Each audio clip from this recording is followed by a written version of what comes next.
From WNBC TV, this is News 4 New York. Good evening, I'm Jack Cafferty. Chuck's off tonight. Thousands of demonstrators demand that New York City do more to help those suffering from AIDS. All were angry and many were frightened, and they converged on City Hall demanding and pleading, and more than 200 were hauled off to the station house. News 4's Gay Pressman reports from the scene. Do you think you've really accomplished a great deal? Yes, I think we do. What else can we do?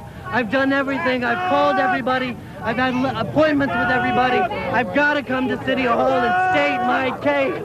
We're dying. The city is dying. For each of the artists, it started with a death. Someone close to them, a partner, a friend, died from a terrifying new disease. There was no help, no meds, no cure, and no one seemed to care.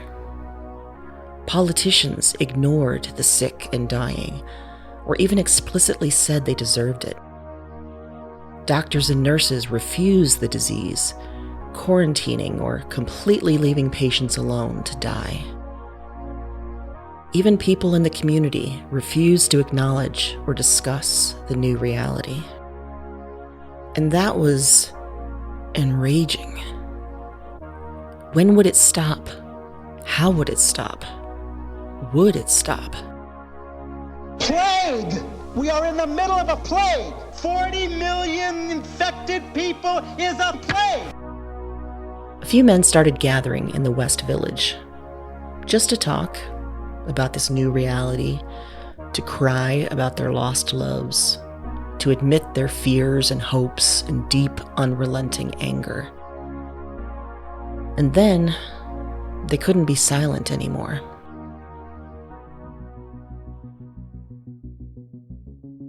How did a handful of artists kickstart and script a seismic shift in AIDS awareness and policy? How did their creative skills drive a movement? And what can we learn from the story of Gran Fury about how to make art as resistance today and tomorrow?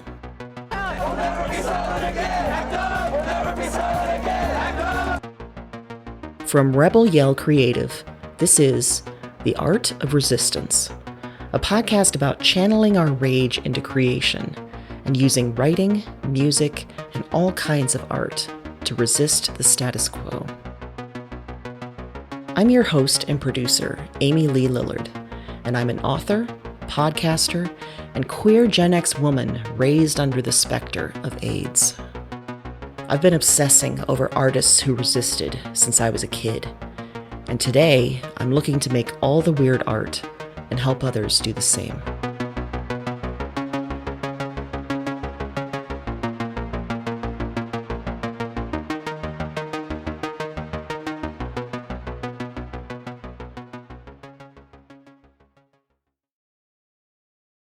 In 1984, just a few years into the AIDS crisis, Avram Finkelstein lost his partner to AIDS. He was devastated, and he was also scared. Could he have the disease too? No tests existed yet, and even if they did, a positive diagnosis would just be a death sentence, since no treatments were available. Avram's friend Jorge Socaris had also just lost his partner. As the cases had tripled and tripled again each year, he'd kept a list of his friends that died. By the time it reached 100, he was desperate for something to change.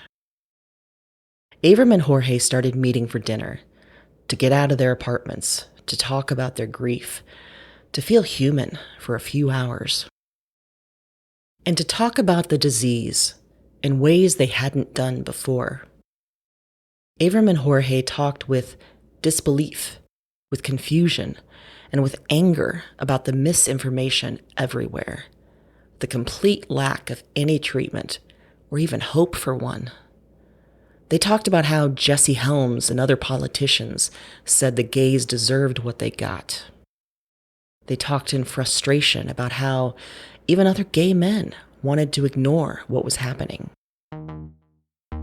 Over time, a few more men started showing up to dinner. By mid-1985, a small group were having regular potlucks. At each dinner, the conversation grew. The anger grew. AIDS was consistently being portrayed in the media as a gay disease. And the potluck group saw how this lifted the veil from the barely veiled homophobia among politicians, doctors, and everyday Americans.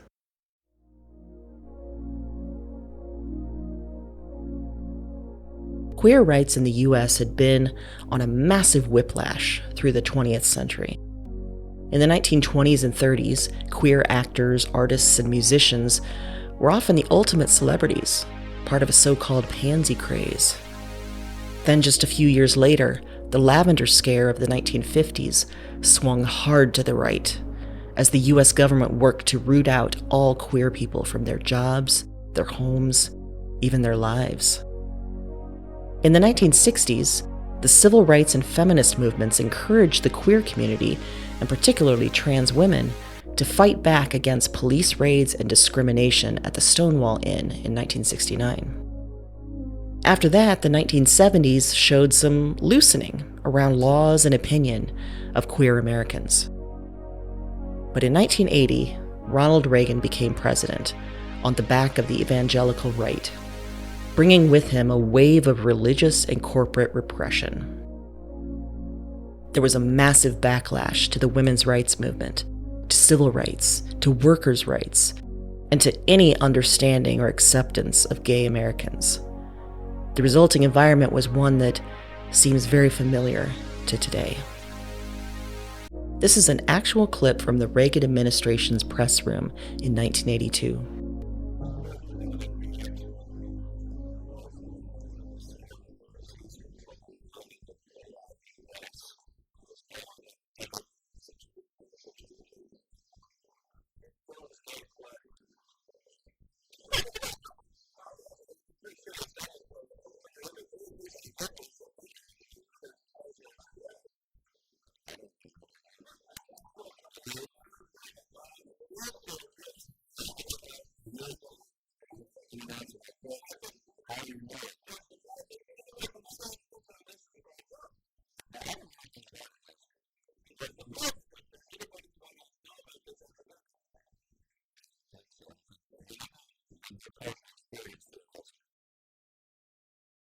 In 1981, the first New York Times article about the disease talked about a rare cancer seen in 41 homosexuals. The disease didn't have a name, let alone a test. And as it spread quickly among gay men, but also intravenous drug users, no clear information was coming from either the government or the medical establishment about how to stay safe. The CDC figured out transmission came only from unprotected sex or contaminated needles, but that message got lost in religious paranoia and the game of politics. Which meant that as thousands got sick and died, instead of spreading the word about condoms and needle exchanges, America freaked the fuck out about kissing, touching, even passing AIDS on a toilet seat. As Avram and the group often discussed, the response to the AIDS crisis up to 1985 showed clearly where they stood. ACT UP leader Peter Staley. It was going to decimate queer America.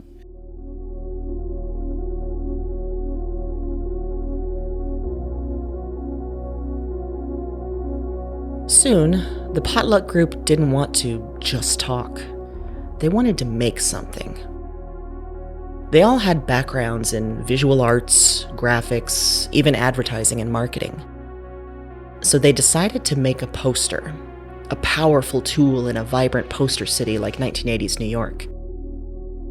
A poster could be pasted up onto every construction site, every community board, every space they could think of around the city. In a pre-internet world, a poster would be a powerful way to not only express their anger and grief, but also reach out to others.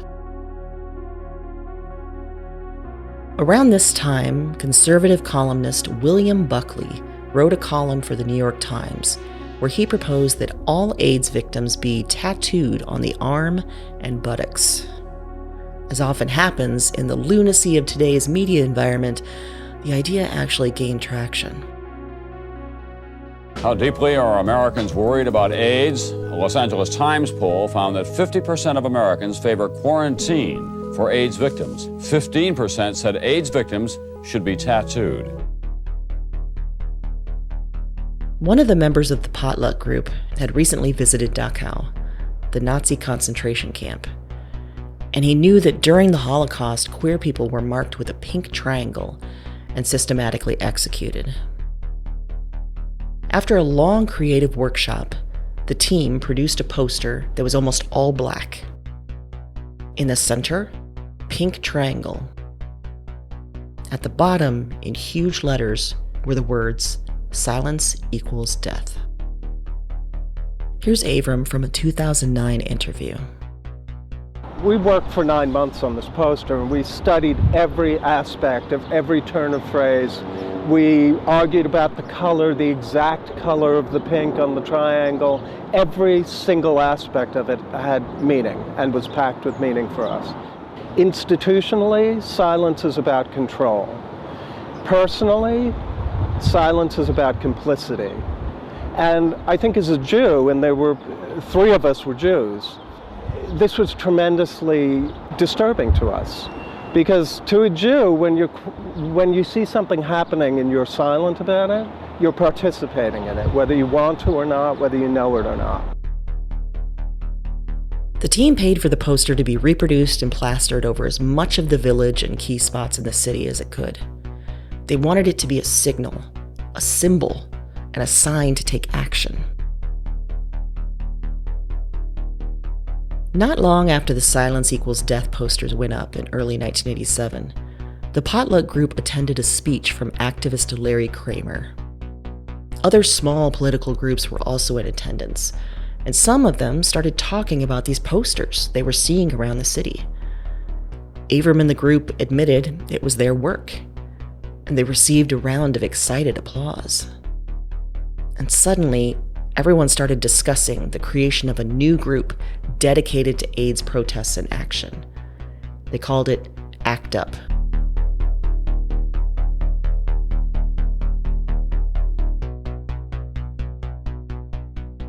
ACT UP is the truly excellent acronym for AIDS Coalition to Unleash Power. Their goals were protests and demonstrations that hit at the centers of power to drive action where there was none. And from the start, they used the creative work of the potluck group, soon to be named Gran Fury. In their first protests, ACT UP produced the Silence Equals Death message everywhere. Placards, t-shirts, buttons, signs, and they encouraged Gran Fury to do more. In the 1987 Pride Parade, there were many floats advertising local cabarets and bars, with stripped-down men dancing to club music. Gran Fury members Mark Simpson and Michael Neslin decided to stand out. They created a float that drew the theme of Silence Equals Death further. They made it to look like a concentration camp. They strung barbed wire between 2x4s, encircling ACT UP members that wore their pink triangles. They set up a guard tower with a man in a Ronald Reagan mask pointing and laughing at the camp. The scene was completed with ACT UP members circling the float in masks and gloves, like police officers were doing at the time. They handed out flyers about the next ACT UP meeting. At first, the float was followed by just a small group of ACT UP members, shouting, "ACT UP, fight back, fight AIDS." And as the float passed through the village, spectators started joining them. By the end of the parade, the tail for the float spread over 6 blocks.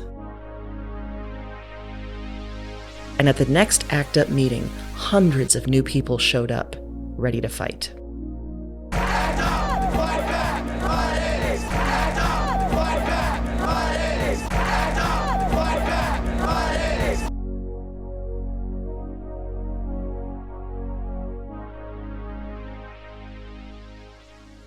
Shortly after the parade, Mark, Michael, and new members Donald Moffat and Tom Kalin worked on a museum window display. They conceived of a mock trial they called Let the Record Show. They made placards with images of Reagan, a member of his HIV commission, Buckley of the tattoo column, Jesse Helms, who shouted for quarantine, Jerry Falwell of general evangelical fuckery, and an anonymous surgeon. They made concrete slabs with these people's worst and most homophobic quotes. And in Reagan's case, the slab just showed an ellipsis to show his silence. They topped the display off with the pink triangle and a running news ticker with silence equals death. In 1988, as George H.W. Bush was running his presidential campaign using the phrase, "Read my lips, no new taxes," Gran Fury made posters that showed men kissing, with the headlines, "Read my lips." The text below reminded viewers that kissing did not pass AIDS. Later, they made a massive bus ad featuring 3 couples kissing, 2 gay men, 2 lesbian women, and a straight couple. The text said, "Kissing doesn't kill. Greed and indifference do." There was more. More posters, more ads, designed to shock, to provoke, to excite. Over the next few years, Gran Fury made a number of new projects. There was a fake New York Times front page showing the actual news about the AIDS epidemic. There were posters and painted handprints saying leaders had blood on their hands. There were fake dollar bills that ACT UP rained down on the New York Stock Exchange, with messages protesting the astronomical price of new AIDS treatments, saying, "Fuck your profiteering." There were signs to accompany a takeover of the CDC, demanding they expand the definition of AIDS to straight women, often infected by closeted men. Women don't get AIDS, they just die from it. And as the years wore on and deaths continued to take ACT UP and Gran Fury members, they even donated their bodies, asking that protesters carry their coffins through the streets. Healthcare is a right. Healthcare is a right. Healthcare is a right. Healthcare is a right.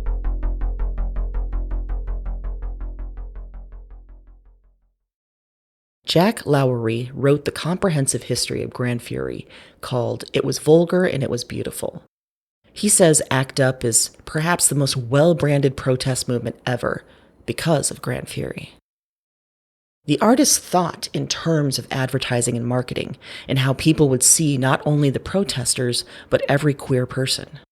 Many of them came from advertising agencies or marketing, after all. Gran Fury let the press help spread their message, simply by reporting the news on TV and in the papers, their t-shirts and banners on display. But they also placed their work directly where everyday people would see them. Billboards, subway stations, buses. As their work popped up everywhere, it was clear the members of Gran Fury thought of their posters, banners, and performance art as more than messaging, more than advertising. It was propaganda, designed to sway hearts and minds. Here's Gran Fury member Marlene McCarty speaking in 2012. It was direct action propaganda. I mean, we were very clear among ourselves that the work was made to be incorporated into direct action, and that we were very clearly making the propaganda we wanted to hear. Especially in the early pieces, they always ended with take direct action, and then there was always something that you as an individual standing on the street reading the stupid poster could do. You could call somebody, you could go to a demo, you could do something. Instead of thinking that kissing spreads AIDS, understand that it doesn't. Instead of thinking women don't get AIDS, understand that they do. Instead of staying quiet or going back in the closet, speak out, even if it's the last actions you take in life. And instead of thinking queer people deserve AIDS, understand empathy. While you're at it, why don't you open the trials? Because the line of people you refuse goes on for miles. We got women with AIDS, believe it please. You haven't heard of pelvic inflammatory disease. We got babies and children dying, but drugs, they help us fine. You ain't trying. We got people of color with nowhere to go. Do your trials address their needs? No. We got IV drug users in need of the same as everyone else in this creating. Tenemos gente que no comprende el idioma que hablan. Apóyanos, ¿entienden?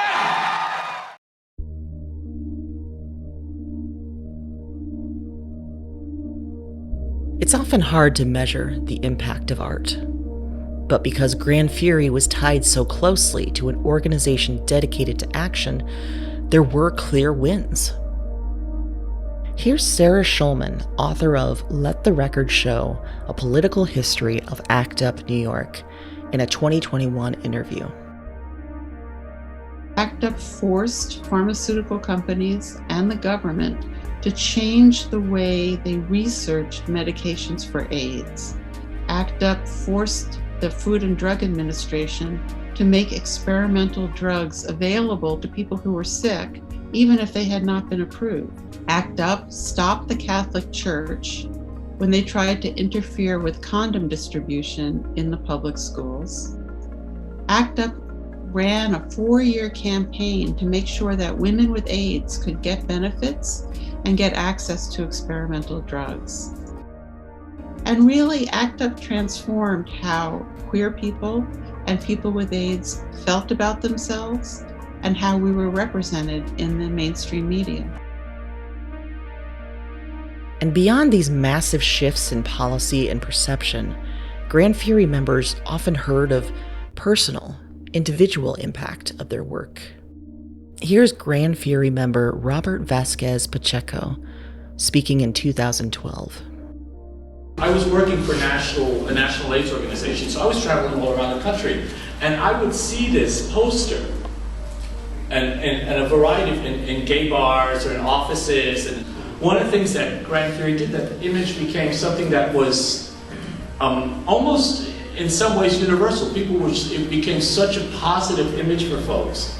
I don't know how many people will come up to me and say, you know, I've had that picture up on my refrigerator for years, and you know, this is one of the first things that I got when I was coming out of the closet. And so it was really sort of, that made me feel good to understand that Fury had done something beyond what we intended to do.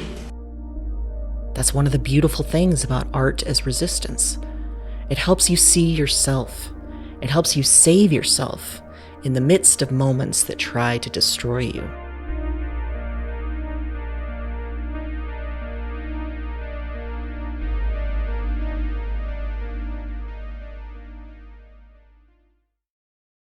What can we learn from Gran Fury? What can we do as creative people in this fucked up world? Because we are all creative, we can all find ways to resist. Gran Fury work wasn't necessarily about artistic excellence. Every member took pride in their work, and they brought some artistic experience to the work. But the goal wasn't to create art that would be shown in galleries or spoken of as artistic mastery. The goal was to speak directly to people. Gran Fury wanted to shift how queer people were seen. They wanted to help drive movement to help queer people survive. So they used the resources they could find, called in the favors they could, made the work that wasn't perfect but was good enough. And perhaps most importantly, they gave themselves a way to transform their grief and anger, to channel their pain, to not just survive, but to live. For me, the lesson from Gran Fury is that art can be an extremely powerful tool of resistance and change, especially paired with a movement, but it can also be a life-saving tool for the creators themselves. There's another lesson from Gran Fury. Progress gets pulled back. The wild swings of public perception continued after the 80s and 90s. And here we are, 40 years later, in the midst of another massive backlash, with a government that cares little for anyone that isn't rich, white, straight. with leaders and commentators and religious organizations that preach the end of the queer community. So here's what we do from here. We understand the power of using our voice and making our art for our own survival. We look for the people we can collaborate with, create with, commiserate with. And we don't think of this as short term. Even if we get a new administration down the road, even if we miraculously come out of this terrifying, tyrannical moment, there is so much to fight against and for. We go into this and to making art as resistance as a long-term commitment to making art for a better world.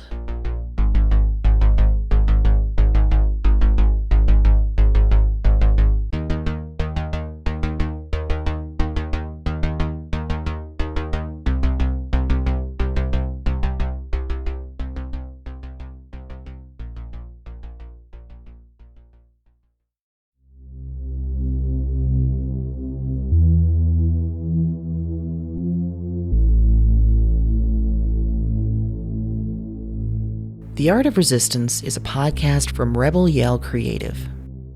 To make art that matters, every creative person needs support. Find yours at rebelyellcreative.com. This is Amy Lee Lillard, and I wrote, narrated, and produced this show. Check the show notes for all sources, and head to rebelyellcreative.com for full show transcripts, art, and more. I'll see you next time.